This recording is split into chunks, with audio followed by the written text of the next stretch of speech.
start to blend roles and say, well, this person's doing 9/10 of a role that somebody else is doing on £2 an hour more, I would suggest that that 1/10 difference is not sufficient. That will trip you up. So essentially, if we're trying to be fair, if we're trying to follow the legislation by the law, we've got to make sure that anybody that is joining an organisation after 12 weeks is going to be receiving the same amount of pay as somebody else doing the same job. And the conditions that they work under will be identical from day one. The fact that you're all in this room today means you're interested in this and you clearly want to make sure your businesses are going to be running well. I would suggest that if we start making efforts towards this, we're not going to be caught out. It's the employers who put their head in the sand, who don't engage with this. And we've spoken to a bunch of people about this seminar. And people that are not necessarily our clients, but people that we are aware of, that we've introduced ourselves to. We've explained the legislation. And Angelo's been amazed that some people said, you know what, not going to affect me, I don't care, we're too small, we do our own thing.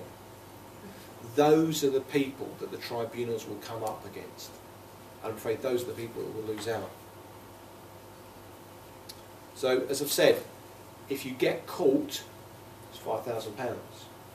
Not necessarily on the onus of the agency. If the agency can evidence they've tried very, very hard to prove that they've tried to get the information from the employer, then the tribunal will give them a pass. But it'll then go back on the employer. So, I spent half an hour talking about that. When I first saw the legislation, I really did worry about it. But having spent more time going to the nitty-gritty, I'm not so concerned as long as we use practical common sense and compliance.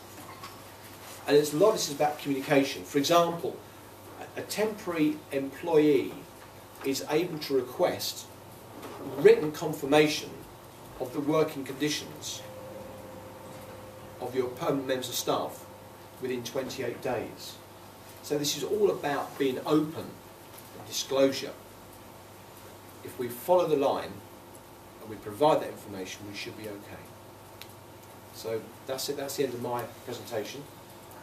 Hope that's helped in terms of practical day-to-day solutions. What I suggest is that we stand up in front of our august audience and deal with any questions and answers. Thank you very much.